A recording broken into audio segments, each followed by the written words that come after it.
Hi all, மீண்டும் உங்கள் Karthikeyan. So அனைவருக்கும் மாலை வணக்கம். இனிய மாலை வணக்கம். சண்டே மாலை நேரத்தில் உங்களை சந்திக்க வந்திருக்கேன். ஸோ இன்றைக்கோட டாபிக் வந்து என்னென்ன திதியில் நீங்கள் பிறந்திருக்கீங்க, அந்த திதியோட குணாதிசயங்கள், எந்த கர்ணத்தில் பிறந்துக்கிறீங்க, அந்த கர்ணத்தோட குணாதிசயங்கள் இன்றைக்கி பார்ப்போம். இன்றைக்கோட டாபிக் அதுதான். ஸோ உங்கள் பிறந்த திதி உங்கள் குணாதிசயங்களை சொல்லும்.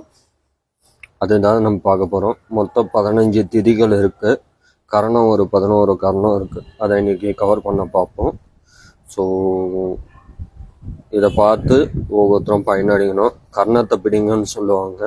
அந்த கர்ணம் வந்து அந்த கர்ணத்துக்கான லோகோவை நீங்கள் செயல்பட்ட ஆரம்பிச்சிங்கன்னா அது வந்து உங்களுக்கு சிறப்பாக செயல்படும். ஸோ அது எப்படின்றது அடுத்த வர வீடியோவில் நம்ம அதை பார்ப்போம். இன்றைக்கோட வந்து நம்ம அந்த கர்ணத்துக்கான பலன், திதிக்கான பலன். ஸோ மொத்தம் 15 திதிகள் இருக்குது. அது என்னென்ன திதிகள்னு சொல்கிறேன், அதனோட குணாதிசயங்கள் சொல்கிறேன். உங்கள் ஜாதகத்தில் எடுத்து பார்த்தீங்கன்னா நீங்கள் அதில் தெளிவாக போட்டிருக்கோம். ஏன் திதியை தெரிஞ்சுக்கணுன்னா, பௌர்ணமி திதியில் பிறந்தவங்களுக்கு மட்டும்தான் முடக்கு கிடையாது. மற்ற எல்லா திதியிலும் பிறந்தவங்களுக்கு ஏதாவது ஒரு 2 ராசி முடக்கம் வரும். அது வந்து இயல்பு. அந்த முடக்கம் வந்து நீங்கள் எடுத்தீங்கன்னா தான் வந்து உங்களுக்கு வர வேண்டிய அந்த நன்மை தீமைகள் எல்லாமே வந்து உங்களுக்கு கிடைக்கும். ஸோ அந்த முடக்கம் வந்து நீங்கள் எந்த குறிப்பாக சொல்லலாம், மிதுனத்துக்கு துலாம் வரும் முடக்கு, மகரம் வரும். அந்த மாதிரி எது முடக்குன்னு தெரிஞ்சுக்கிட்டு உங்கள் லக்னம் எது, அந்த மகரத்தில் என்னென்ன கிரகங்கள் இருக்குது, அது முடங்கினா என்ன ஆகும், அந்த மாதிரி நீங்கள் தெரிஞ்சுக்கணும். இப்போ வந்து 15 திதிகள் நான் சொல்கிறேன். பிரதம திதி, துதியை, திருதியை, சதுர்த்தி, பஞ்சமி, சஷ்டி,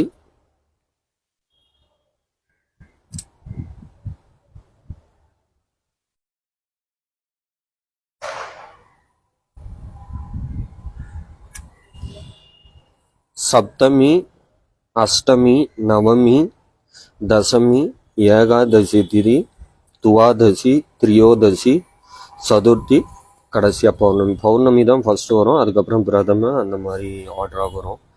ஸோ பௌர்ணமிக்கு வந்து எந்த முடக்கம் கிடையாது. இப்போ வந்து நீங்கள் எந்த திதியில் பிறந்திருக்கீங்க, அதனோட குணாதிசயங்களை நம்ம ஒவ்வொன்றா பார்ப்போம். இப்போ ஒருத்தர் வந்து இப்போ என்னோட திதி பிரதம திதி. இந்த பிரதம திதியில் பிறந்தவங்களுக்கு வந்து என்னென்ன குணாதிசயங்கள் இருக்குன்னு பார்ப்போம். செல்வன், எதையும் சிந்திக்கும் புத்தியுடையவன். ஸோ எதையும் சிந்திச்சு அதில் இருக்கிற நன்மை தீமைகளை ஆராய்ச்சி பண்ணுறவன் அர்த்தம். எதையும் சிந்திக்கும் புத்தியுடையவன், சந்தோஷ பிரியமுடையவன், எப்பவுமே சந்தோஷத்தை விரும்புகிறவன். இதுதான் பிரதம திதிக்கான பொது குணாதிசயங்கள். ஸோ நீங்கள் ஒரு பிரதம திதியில் நீங்கள் பிறந்திருந்தீங்கன்னா உங்களை மேட்ச் பண்ணி பாருங்கள், இதெல்லாம் பொருந்துதான். செல்வம் இருக்கான்னு பாருங்கள், எதையும் சிந்திச்சு செயல்படுற ஆற்றல் உங்ககிட்ட இருக்கான்னு பாருங்கள். சந்தோஷ பிரியமுடையவன், இதுவும் உங்களுக்கு இருக்கான்னு நீங்கள் செக் பண்ணுங்க.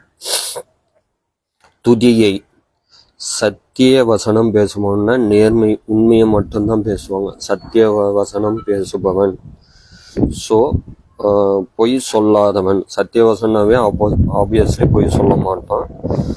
கீர்த்தி உடையவன்னா செல்வங்கள், கீர்த்தி உடையவன், பொருள் சேர்ப்பவன். ஸோ பொருள் இயல்பாகவே உங்களுக்கு சேரும் துதியை திதியில் பிறந்தவங்களுக்கு. இனசனரை ரட்சிப்பவன்னா உங்கள் சொந்த பந்தங்களை ரட்சிப்பவன் பேர்.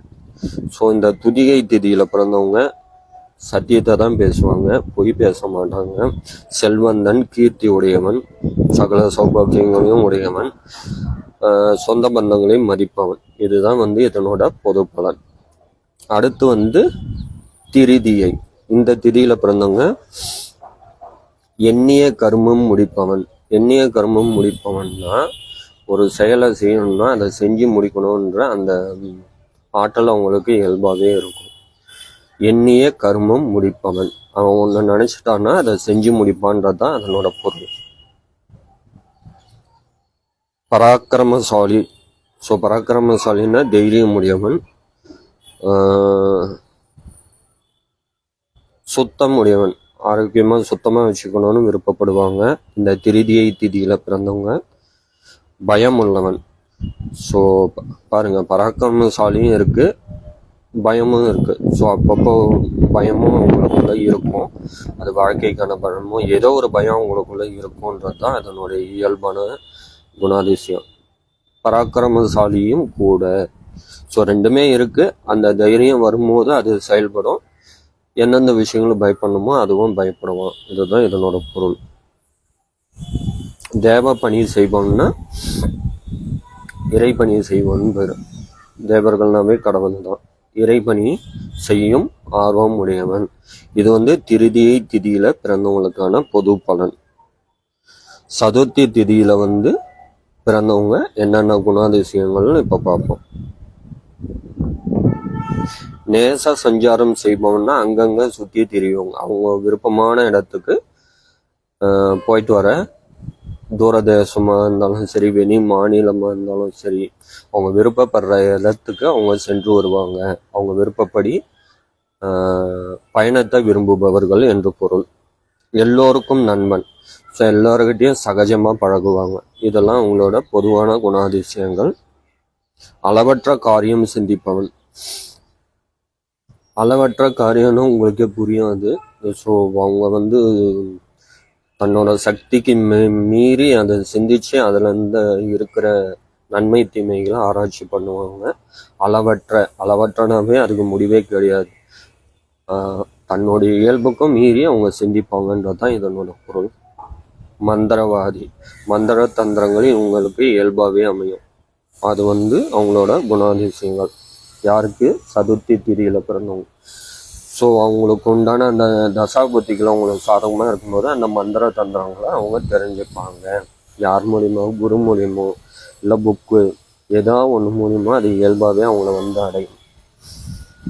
இதுதான் பொது பலன்கள். அதாவது உங்களோட இதுவில் நீங்கள் பொருத்தி பாருங்கள், நீங்கள் எந்த திதியில் பிறந்தீங்க. ஸோ 15 திதி தான். நீங்கள் எத்தனை கோடி பேர் இருந்தாலும் இந்த 15 திதிக்குள்ளே தான் அடக்கமாவீங்க. அடுத்து வராகி அம்மனோட பஞ்சமி திதி.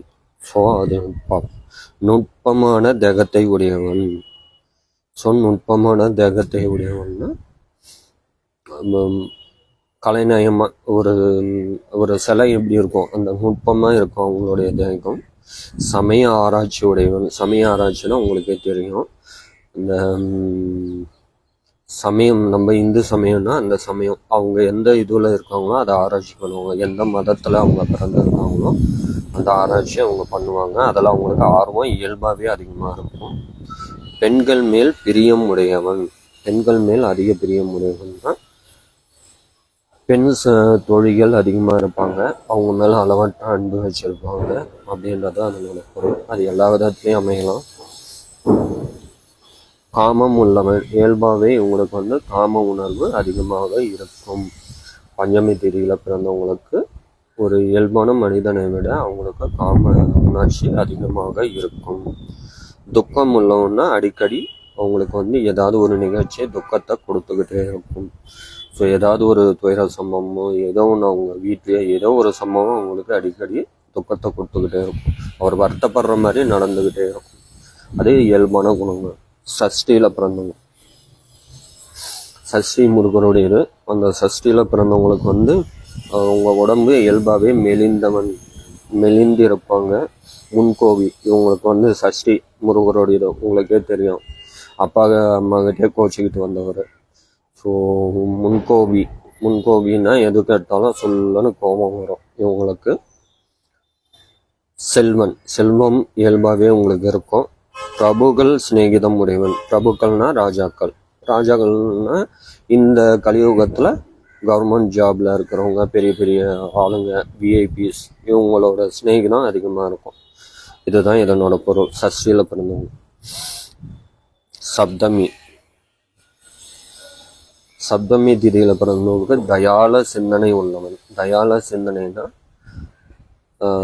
தானம் பண்ணுறது, தயால குணம். ஒரு விஷயத்த ஏதோ ஒரு இன்சிடென்ட் நடக்குதுன்னா அதை பார்க்கும் போதே உங்களுக்கு அந்த இரக்க குணம் தானாக இருக்கும். பராக்கிரமசாலி, தைரியசாலி. பராக்கிரமம்னா தைரியம். செல்வன், கண்டிப்புடையவன். ஸோ ஒரு விஷயம் தப்புன்னு தெரியுதுன்னா அதை கண்டிக்கிறதுல இவங்க முதலாளாக இருப்பாங்க. கசரோகி, கசரோகின்னா அந்த நோய் நொடி அந்த மாதிரி இதுவில் சில துன்பங்களும் உங்களுக்கு இருந்துக்கிட்டே இருக்கும்.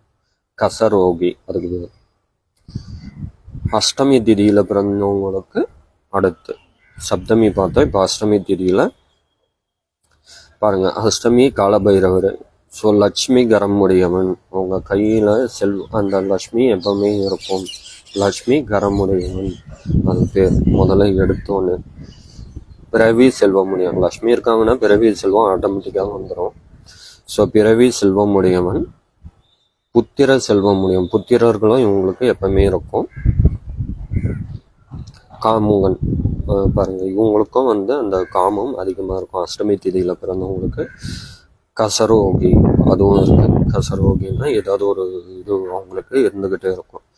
ஸோ லக்ஷ்மிகரம் உடையவன் பிறவி செல்வன் தான். ஸோ லக்ஷ்மிகரம் இருக்குன்னா அவங்க சொன்ன இல்லையா, செல்வம் அவங்களுக்கு இயல்பாகவே வரும். புத்திர செல்வம் உடையவன். இதெல்லாம் அஷ்டமி திதியில் பிறந்தவங்களுக்கு. காமுகன் இதெல்லாம் அவங்களுக்கு பொருந்தும். நவமி திதியில் பிறந்தவங்க மனைவி மக்களை விரும்பாதவன். நவமி யாருது உங்களுக்கே தெரியும், ராமருது. ராமநவமியில் தான் அவர் பிறந்தார். ஸோ ராமர் மனைவியோட பிரியம் உள்ளவர் தான். ஆனால் சில காலங்களில் அவங்களுக்கு அந்த துன்பத்தை அடைஞ்சி மனைவியால் அவருக்கு வருத்தம் ஏற்பட்டது. ஸோ அதை நம்ம அப்படியே எடுத்துக்கலாம். மனைவி மக்களை விரும்பாதவன். வேறு பெண்கள் நாட்டம் உள்ளவன். பாருங்க, ஒரு வழக்கத்துக்கு மாற நடக்குது பாருங்க. அது அந்த திதிக்கான பலன். அதுக்கு தான் அஷ்டமி நவமியும் தவம் இருந்து பெருமாள்கிட்ட வேண்டதுனால சரி நானே பிறக்கிறேன் அப்படின்றதுனால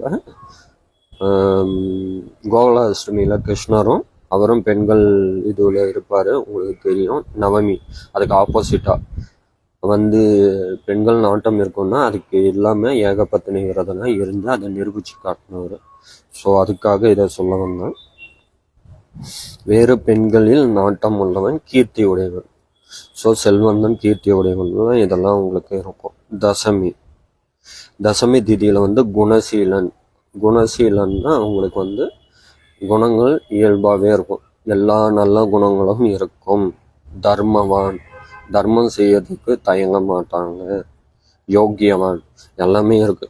ஸோ ஒருத்தவங்க தசமி திதியில் பிறந்திருக்காங்கன்னா அவங்களுக்கான எல்லா நல்ல குணங்களும் இருக்கும்ன்றது. குணசீலனும் இருக்கும், தர்ம சிந்தனையும் இருக்கும்.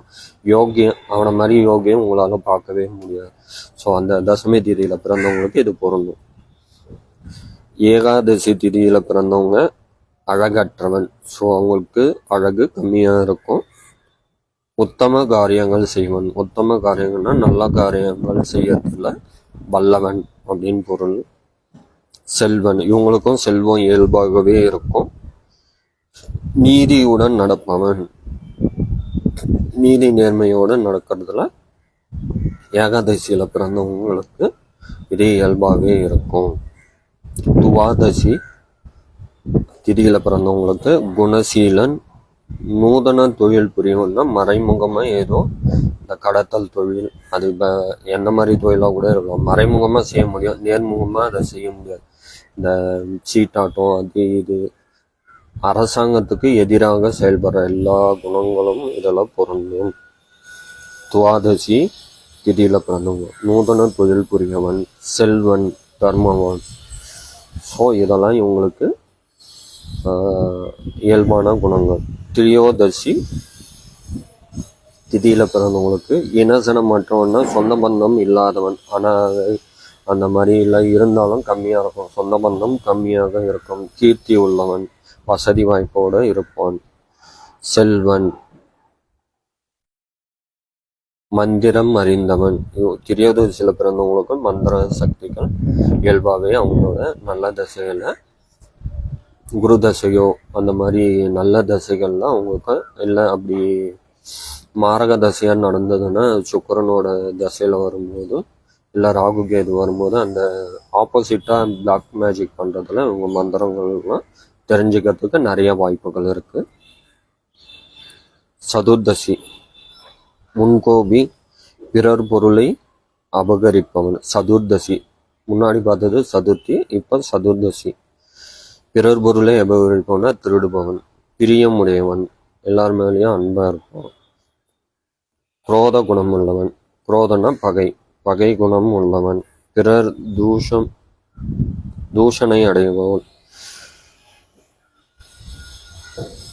அதாவது பிறர் மனைவி மேல ஆசை கொள்பவன் பேர் எடுக்க போதும்.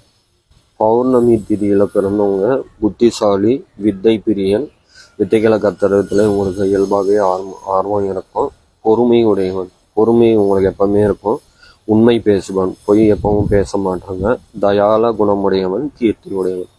ஸோ பௌர்ணமி திதி தான் இருக்கிறதுல நல்ல திதி. அந்த திதியில பிறந்தவங்க புத்திசாலி, வித்தை பிரியன், பொறுமை உடையவன், உண்மை பேசுபவன், தயால குணம் இவங்களுக்கு இயல்பாகவே இருக்கும். கீர்த்தி, செல்வம் இதெல்லாம் இருக்கும். ஸோ இந்த 15 திதியில பிறந்தவங்களுக்கு இதெல்லாம் இயல்பான குணங்கள். அடுத்து கரசை. கரசை நம்மளுக்கு மொத்தம் 11 கரசை இருக்கு. அது 1 by 1 பார்ப்போம்.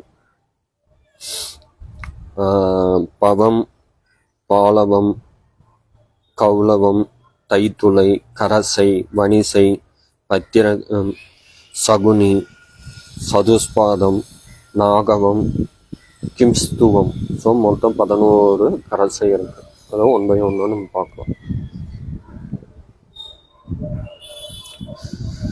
ஸோ பவகர்ணத்தில் பிறந்தவங்க பாவின்னா கெட்ட செயல் செய்யறதுல வல்லவர்கள். காமுகன், சோம்பல். காமுகன்னா உங்களுக்கே தெரியும், சோம்பல். கெட்ட எண்ணங்கள் எல்லாமே உங்களுக்கு அந்த என்னென்ன இருக்குமோ அது எல்லாமே இருக்கும். சோம்பல் உள்ளவன், சோம்பேறித்தனம் இவங்களுக்கு எப்பவுமே இருக்கும் இயல்பாகவே. பாலவம், நற்குணவான், கண்ணியவான், சங்கீத பிரியமுடையவன். நற்குணமும் இருக்கும், கண்ணியமாக நடந்துப்பான் எல்லா விஷயத்திலும். சங்கீத பிரியமுடையவன் தான் உங்களுக்கே தெரியும், இசையில ஆர்வம் இருக்கும், அதெல்லாம் வல்லவர்களாக இருப்பாங்க. கௌலவம், நன்மை உடையவன், செல்வந்தன், கீர்த்தி உடையவன். 3மே. ஸோ கௌலவம் 3 தான் இருக்கு. நன்மை உடையவன், செல்வந்தன், கீர்த்தி உடையவன். தைத்துளை நன்மை உடையவன், செல்வந்தன், தர்மவான், சந்தோஷம் உடையவன். ஸோ கௌலவம் தைத்துளையெல்லாம் நல்லா இருக்கு. நன்மை உடையவன், செல்வந்தன், தர்மவான், சந்தோஷம் உடையவன். கரசை, தெய்வ பக்தி உடையவன், மாதா பிதாவை நேசிப்பவன், கீர்த்தி உடையவன். கரசையும் எல்லாமே நல்லா இருக்கு. வணிசை, நற்குணவான், வெகு சாமர்த்தியம் உடையவன். வெகு சாமர்த்தியம்னா திறமையாக செயல்பட்டு அதில் வல்லவராக இருக்கிறது. இடாம்பிகா குணமுடையவனே இடது கை அந்த குணமுடையவன். பெண் ஆட்டம் உள்ளவன், ஸோ பெண் மோகம் அதிகமாக இருக்கும். பத்திரகர்ணம், சிறப்புடையவன், பெண் கவலை கொண்டவன்னா மனைவி இருக்க மாட்டாங்க, இல்லை பெண் பிள்ளைகள் இருக்காது, இல்லை சகோதரிகள் கூட இணக்கமாக இருக்க மாட்டாங்க, தாய்கிட்ட இணக்கமாக இருக்க மாட்டாங்க, எது ஒன்றாலும் இருக்கலாம்.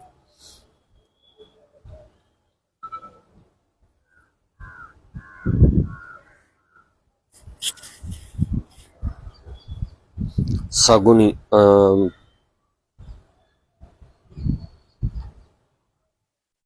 சகுனி, பாவி, முன்கோபி, அறிவு குறைந்தவன். பாருங்க, சகுனி இருக்கத்திலே பயங்கர அறிவாளி. அந்த இதுல பிறந்தவங்களுக்கு பாருங்க, பாவி, முன்கோபி, அறிவு குறைந்தவனும். இதெல்லாம் இது சகுனி கரணத்துல பிறந்தவங்க கோல் மூட்டுறதுல, முன்கோபி, கோபம் எதுலையும் சொல்லுவன் வரும், அறிவு குறைந்தவன். ஸோ இது ஒண்ணுதான்.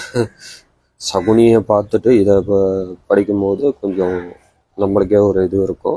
அதாவது அறிவு குறைந்தவன்னா கெட்ட விஷயத்துல சிந்திக்கிறதுல ரொம்ப அறிவாளியா இருப்பாங்க, நல்ல விஷயத்துல அறிவு கம்மியா இருக்குன்ற மாதிரி எடுத்துக்கலாம் நம்ம. ஸோ அந்த மாதிரி தான் நம்ம சிந்திக்கணும். சதுர்பாதம், செல்வன், சர்வ செயல் வல்லவன். சர்வ செயல்னா நல்ல செயல் செய்யறதுல வல்லவனா இருப்பாங்க.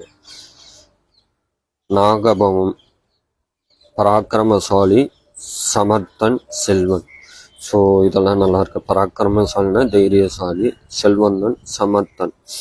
ஸோ இதெல்லாம் உங்களோட நல்ல குணங்கள்.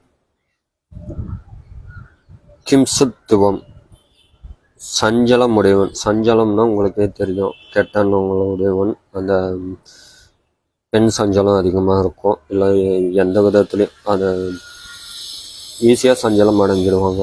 தரித்திரம் உள்ளவன், பலராலும் விரும்பப்படுபவன். ஆனால் பாருங்க, சஞ்சலம் இருப்போமா, தரித்திரம் உள்ளவனா, ஆனால் பலராலும் விருப்பப்படுவோம். இதுதான் பொது குணம். ஸோ இதெல்லாம் பொருத்தி பாருங்க. அடுத்து நான் உங்களுக்கு எந்த யோகத்தில் பிறந்திருக்கீங்க அப்படின்னு சொல்ல போகிறேன். மொத்தம் 26 யோகம் இருக்கு. ஸோ அந்த யோகம் ஒரு நாள் ஆகும். ஸோ இன்னைக்கு டாபிக் போதும். திருதி, ஆயுஷ்மான், சௌபாக்கியம், சோபனம், அதிகண்டம், சுகர்மம், நிருதி, சூலம், கண்டம், விருத்தி, அருவம்,